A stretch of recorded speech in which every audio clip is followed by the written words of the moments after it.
Hi everyone, welcome back to another episode of the HR Leaders Podcast, the show where we explore the future of work with industry experts and HR executives in the world's leading global brands. Super excited about today's episode. We're joined by Wanda, which is one of my favorite names, by the way. Since we last spoke, I'm like, that name is just, I want to call you Wonder Woman, but we'll get into that because of all the great things that you do. Wanda Cole-Frieman, who's the Senior Vice President of Talent Acquisition at CommonSpirit Health. Welcome to the show. How are you? I'm doing terrific. Happy Friday. Happy Friday to you too. Tell me a little bit more about you personally and sort of your journey to where we are now. Yeah, well, I'm an oldest child. I don't know why that always grounds me, but I'm the oldest child. There are 5 siblings.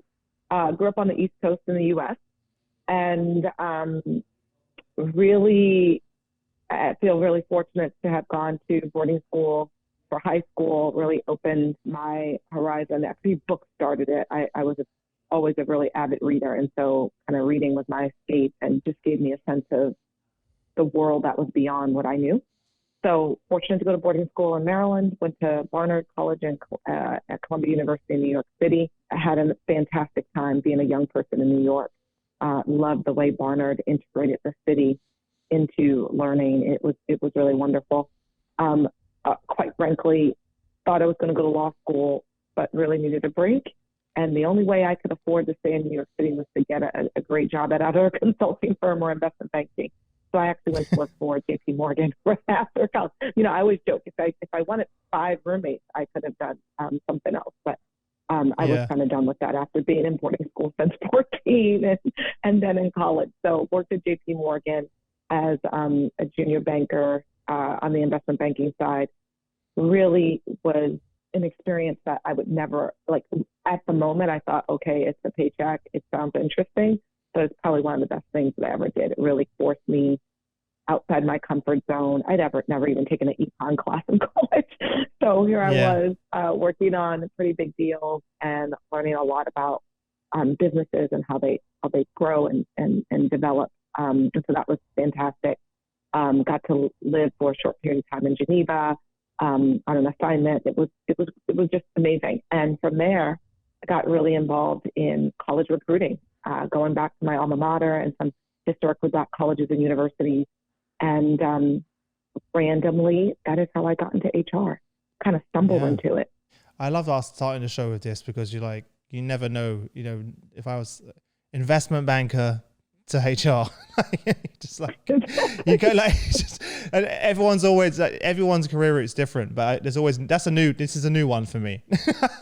I've heard some interesting one. It actually makes a lot of sense. A lot of investment banking is about building relationships, understanding business needs, understanding your clients, and HR is all about people and relationship building and understanding what's needed, where the gaps are from a human capital standpoint. So it was actually quite a natural transition, and I'm glad that I had the opportunity to do the banking part and learn it, because it's really helped me as I bring in senior level executives across industries throughout my career, and now specifically at CommonSpirit Health. So I give a lot of credit to that first 3.5 years that I spent at JP Morgan doing banking.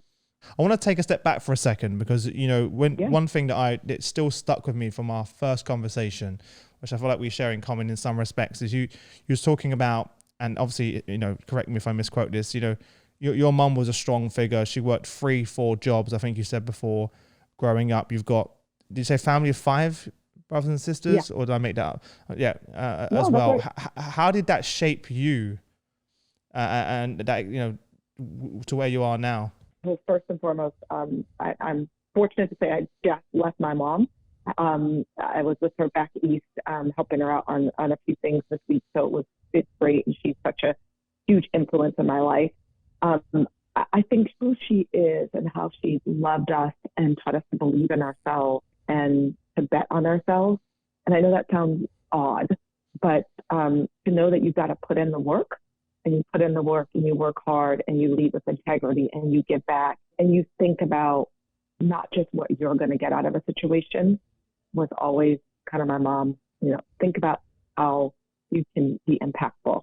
And so all of those little kernels and watching her do it watching her work as a tailor at a men's clothing store, and in order to make sure we had enough to get through, working at 7-Eleven, or seasonally working at Macy's, or she's an amazing seamstress tailor, and so she would make clothes for everyone, whether it's prom dresses or wedding dresses or you name it. She's just super talented. And so understanding that she was just such a hard worker, and that you had to work hard to get ahead, and she instilled that in us. I mean, early on, I remember being like in grade school, and she said, I would come home and say, what's your homework? And if she was there, she'd be like, if you said you had to read a book and they said, read the first couple chapters, she's like, no, read the whole book tonight. Like, why read the whole book? That's crazy. No. Read the whole book. You need to be able to show up prepared, always being prepared. So that, I think, was helpful. And it always is, those lessons. She's like a touchstone. I think she's one of my biggest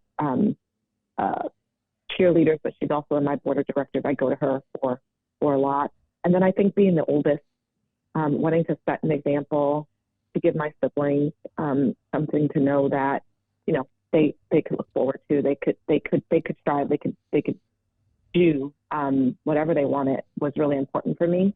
So I don't know. I live with it every day. I hope that I pass this my mom's work ethic on to my kids and other people I touch.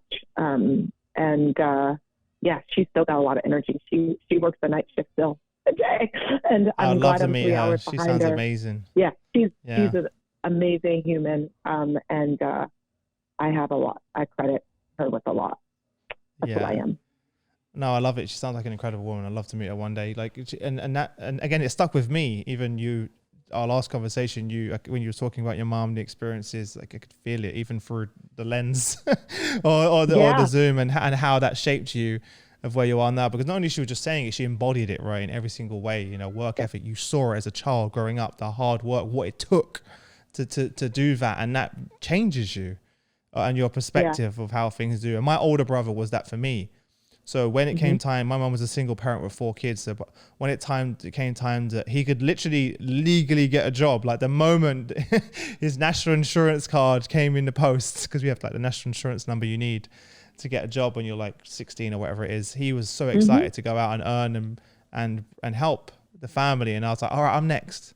Like, he got a job as in a kitchen.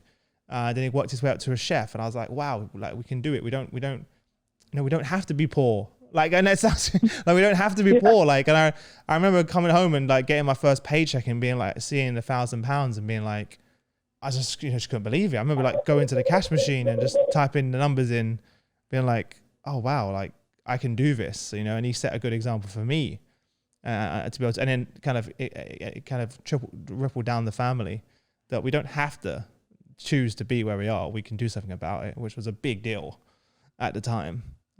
As well. So from investment banking to where you are now, what did you learn in sort of the investment banking space that has helped you in executive recruiting be successful? Yeah, I think understanding people and being able to listen for what's important in investment banking, especially when you're working on a deal, understanding what those levers are, what you need to pull, what you need to push, so that we can come to a solution. And so I think that is really helpful for me today as I work with a large team of talent acquisition folks. And then, of course, you can imagine everyone in the company is our client. Anytime that there's a hiring need, we've got about 17,000, almost 18,000 openings right now. We got a lot of clients internally. But being able to listen to people, understand what motivates them and what their needs are, and hopefully being able to respond. And I think that's probably the biggest thing I learned in investment banking. And I think that's been really helpful for me throughout my career. So that's one. And I think, again, just being able to distill information quickly and understanding people's why, what motivates them, being able to listen, being able to hopefully get to a place of influence. And that's all about building trust, right? You've got to have trust in any relationship. And so investment banking really was key in that. Yeah, I love that. It's interesting because what you're describing isn't the traditional skills that are taught within people that are traditionally in your role. That isn't in the masters or whatever training course is taken. That's something that you've accumulated over many years, and it's transferable, of course, into something completely different. Is that something you try to instill within your team? Yeah, I think that obviously there are some rules, of course, specifically in healthcare and of course finance too, where you need to have certain degrees or certain certificates and certain training. But I'm a person who believes most people can be taught those things. I think that what's most important for me when I'm thinking about hiring or my team is hiring is what's their potential, what's their runway, those soft skills, how can they influence, how can they build trust, clearly integrity. That's what I look for when I'm looking to bring on a team. And I'm so proud of the team that I get to work alongside every day. That they excel at that. They excel at those, I'm putting in air quotes, soft skills. Because I can teach somebody. I love the fact that you put them air quotes, by the way, because they're kind of the most critical now. We used to call them soft skills, hard skills, but now we're talking about leading with empathy, and we're talking about all of these things that weren't even on the list of the core competencies, even just a few years ago. Right? People could become a leader just because they had a great book of business, not because they had the ability to lead. And so I did put it in air quotes purposely because I get it. those things for me have always been important. I'll quote the CHRO and friend Daryl Robinson, who I work for today. He says that everyone deserves a great leader, a great manager, and it's true. Yes, of course, you have to be competent in what you do, and you have to understand, and you have to keep your skills up. But the most important thing today, I think, is how we lead, how we inspire, how we engage. Because I think when people feel like they can come to work, be their authentic self, bring ideas forward, aren't afraid to fail, that's when they're going to be at their best. And I think that's when teams deliver their best work. Mm-hmm. I'm sure no one listening is going to disagree with you, but it's easier said than done, right? How do you approach that? How do we ensure that every team has a great leader, or every individual, has a great leader? How do you weave that into the process and the why and the values of the business? Yeah, well, we have 150,000 people at CommonSpirit Health. That's what I mean. That's what I mean. It's a job that never ends, Chris.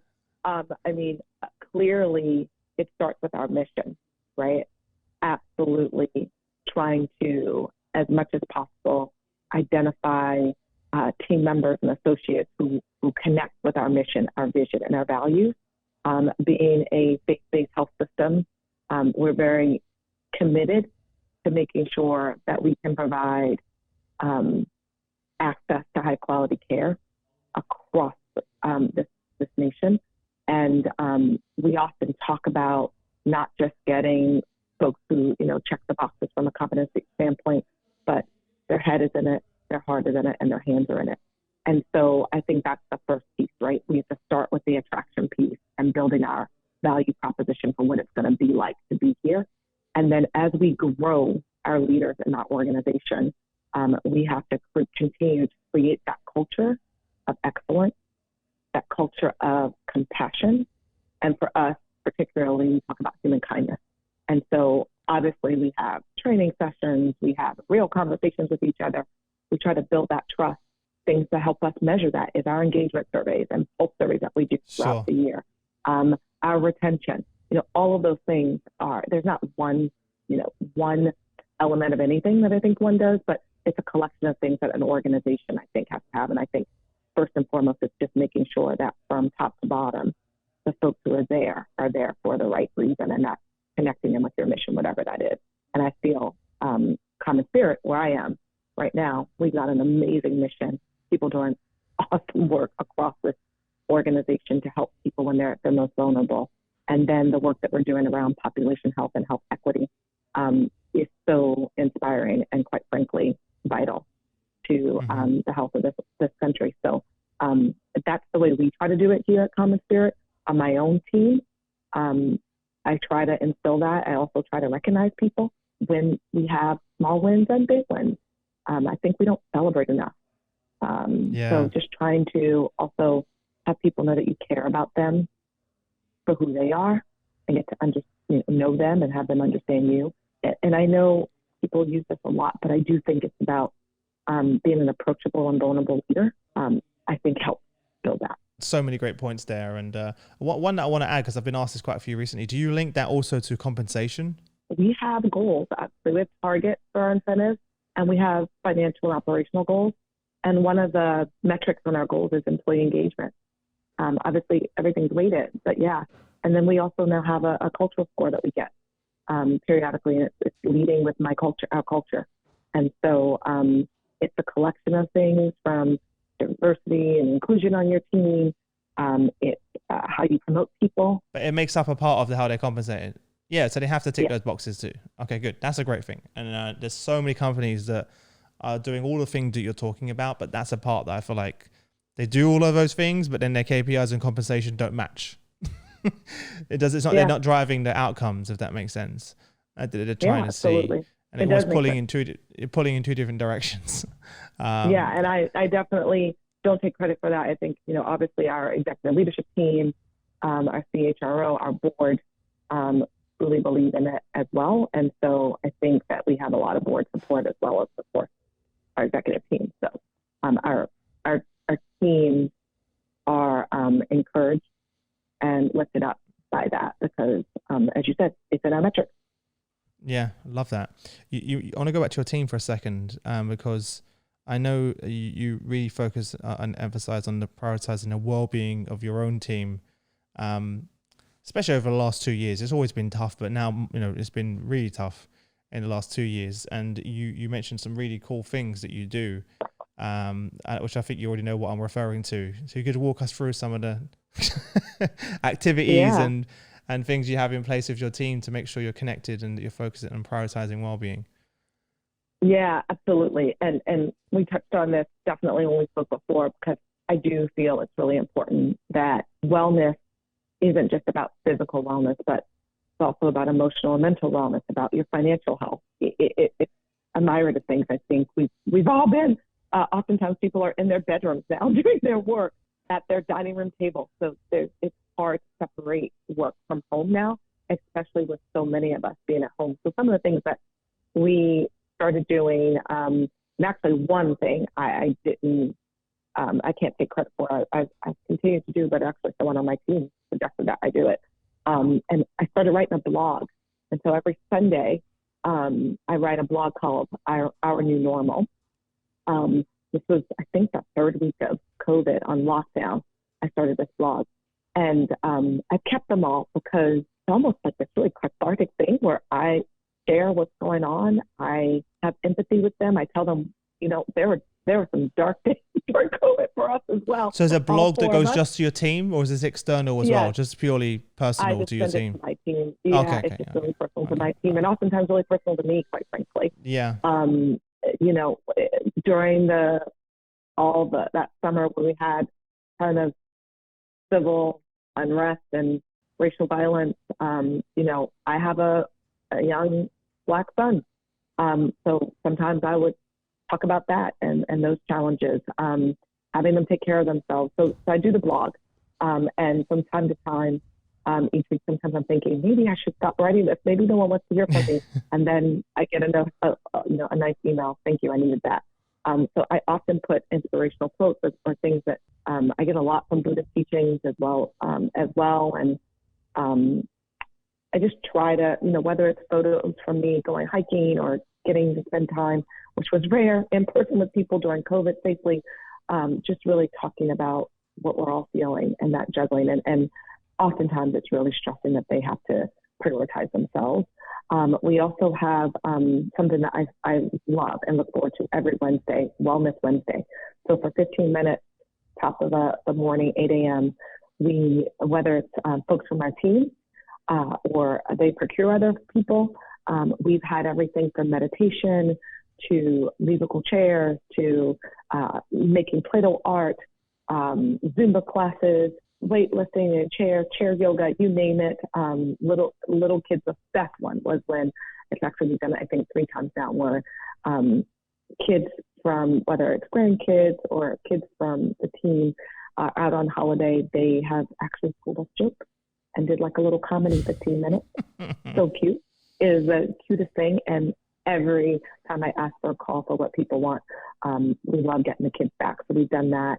And then the last thing that I would highlight, in addition to trying to do, Zoom parties and, again, sending thank you notes and care packages and all of that stuff that we try to do. One of the things that came back from our pulse survey, which we do quarterly and randomly, was that people were really feeling like they couldn't get the task that no one wants to get done in their job. They didn't have time to get that stuff done. And so they were doing it at night or on the weekends. And so while I can't do it every day, one day a week, everyone's calendar is blocked for an hour, and it's called our focus hour. And so we've asked folks to not accept meetings, don't ask for meetings in our team, and to really honor that time so that people can try to focus. There's really no, as I said, work separation. I call it now work integration, right? How do you integrate work into your family life or family into your work life? And so those are the top 3 things that I think we've been doing, in addition to just trying to lift each other up and continue to love on each other and support each other, whether it's through silly chats through IM on Google Chat or, text messages that we send to each other, just being there for each other, whatever that means, has been really helpful for our team of about 220 or so people. I'm conscious of time, but I just also want to, how has hybrid affected your team? Is it helped accelerate that because you now have a broader segment of talent to go after because you're no longer perhaps looking at it in a traditional sense of where we are? How has that shifted the mindset and strategy? It definitely has helped us. We had been, even though we were a centralized recruitment function, we created that when we came together. We were still, in a lot of ways, still very much geographically anchored around our hospitals and our medical groups, right? And our corporate centers. So we had people who were embedded in various hospitals and such, and that was all great, and people came together. But it meant that there was a mentality of our leaders, of our business, that we had to be in that location. If you were supporting San Andreas Hospital, which is in the Central Valley, we had to be there. And now with COVID, we can hire people everywhere, which also has helped us because some of the locations that we're in are quite expensive, and it's meant that we can't compete with just thinking about the Bay Area, the high tech companies of the world, the biotech. And so being able to find great talent in other geos has been definitely helpful. The war on talent is really a war. I am not going to pretend it's not, but that definitely has helped us for sure. But we definitely are still seeing major shortages and quite frankly, a lot of demand for all sorts of positions. So the struggle is real, but it's definitely helped us. But it does come back to your point earlier, though, which is, I think, a big strength, clearly, is people. I've seen the shift in conversation I'm having when I'm recruiting. In the past, it was very, traditional around how much you're going to get paid. Whereas now, the first questions I'm getting is around flexibility, is around well-being, is around learning, is around those are the things, the why. Career development. The why, aligning their why and purpose, right? Career is almost at the end is some of the traditional things that we talk about. And I've had friends that have taken pay cuts because they don't want to live that lifestyle anymore because they had a lot of time to think over the last 2 years and think, you know what, it's not worth it. I want to I want to be able to pick up my daughter from school. I want to pick up my daughter from school. I want to, be there, be around, be a more present father, husband, mother, etc. And I want to do something that when I wake up energizes me. And you have such a strong purpose and mission with your own organization. That's where you can, play to, right? As opposed to, if it's about competing for salary, then this is probably not the right place for that person anyway. If that's really what's the most important to them. Oh, Chris, we'd love for you to tell every recruit that. Listen. No, but in all seriousness, even before COVID, though, again, I just keep going back to our mission, and an extension of our mission is our human kindness brand. And so we have been on the Heritage Dignity Health side, which was the organization I joined, and then we, of course, merged with Catholic Health Initiatives. Both organizations have always been focused on compassion. And then Dignity Health has expanded that, obviously, to now our organization, CommonSpirit. And so human kindness, we actually have human kindness workshops, as we do for patient experience. It's a really important piece of the fabric of who we are. And so I think that's really great. So one of the things that we do just in our recruiting effort is that working with our mission and integration team, as well as other leaders out in the organization, we came up with behavioral-based questions that are focused on our mission and focused on human kindness. And so in the interview process, we ask people questions. And it's really telling. People are sometimes often taken aback with some of the questions that we ask. One example is, who taught you kindness and how do you use it in your professional life daily? Yeah, I can't imagine they've ever been asked that before, ever. Yeah, yeah. I just even I'm taken back by that. When you just said that, I was like, whoa. You have to take a few minutes there, don't you, to really process that. You have to think about it, right? And think about when you know, so much of recruitment is a relationship, right? Just like you said in the beginning. And it's not just about us assessing the candidate. It's about the candidate assessing, is this the right place for them also? Because we want them to be happy. We want them to feel like this is a place that they're going to feel they're filled with purpose and mission, and they're going to be the rose every day. I mean, so much of what I personally do is nowhere near what our frontline workers do, right? From our transporters to our patient registers to of course our nurses, our phlebotomists, you name it, our pharmacists, can't even touch it. So much respect for what they do every day. But, you know, I am fueled by, we need to have practices from a recruitment perspective. I need to lead as a leader that inspires people to not cut corners, to think about, are they connected to our mission? Do they meet the requirements that we need as an organization to advance our mission? And ultimately, it's so key because at the heart of everything we do is a patient. You know, that's my why all the time. It's like, that's why I get up, to make sure that we're doing it. And it's like, if we have an issue with our background check vendor, it's a huge issue for me because I think I want to make sure that everyone we hire meets our standards and exceeds our standards, right? Because if we make a mistake, it could be costly. And it's not about we missed something in the OAG. It's about there was a patient who could have been impacted. So yeah, I have to say I've had a really extensive journey being able to work in investment banking. I spent some time at Apple and high tech and working at executive search firms where I really kind of got to hone executive search and how do we do that. But I have to say, having made the shift 13, 14 years ago to healthcare, first working with a nonprofit payer and then moving over to the provider side, has really rounded out my career in a way that I have to, every day I'm excited to get up and do my work. And my other jobs were obviously engaging and interesting, but we all know that if we don't have our health, we don't have anything. So it puts things in perspective. Yeah, like, it really does. I was speaking to I'm not going to mention his name because he might not want me to, but let's just say he's one of the top 100 richest people in Miami. Let's just say that, multi-billionaire. And he said to me something the other day which stuck with me. And he said, he was talking about money and happiness related back to that. And he said to me, I have all the money in the world, Chris, but I couldn't stop my wife from dying of cancer. Right. And I was just took me back for a second. And then talking about the, you know, wealth is health, your health is wealth, however you want to put it. And that really put things into perspective. Even myself personally, you know, only 2-3 weeks ago, I couldn't breathe because of side effects of COVID. And I spent 2 weeks barely being able to walk. Not walk as in physically. I mean, I would walk and get out of breath just walking around the house or talking. Yeah. And I was like, I felt helpless. I felt so vulnerable. And it made me kind of go, I really need to focus. Like, obviously, that wasn't my fault.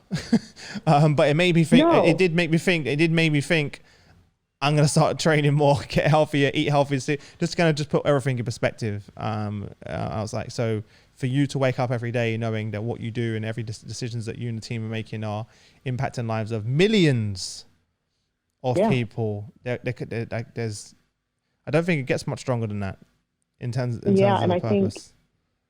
Something that you said that I think that CommonSpirit Health is really focused on, and I'm not sure if you saw, but we have an initiative with Morehouse School of Medicine that we're calling the More in Common Alliance to get more brown and black doctors in health systems, right, and trained and out in the field. But and then we've got Dr. Alicia Cole, who is helping to lead some of our health equity work with her teams, and of course looking in all of our various divisions. But wealth is health in the U.S., and that's an unfortunate thing.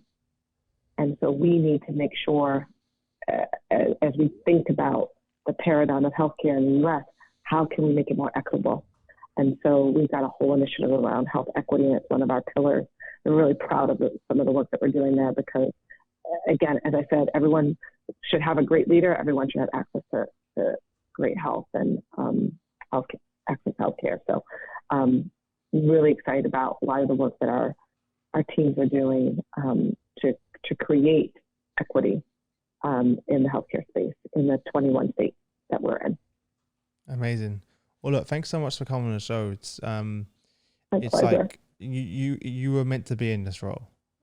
Right? When you just kind of speak to people, right? I have to say, I do feel like I have the role that, I love. Like, I love it.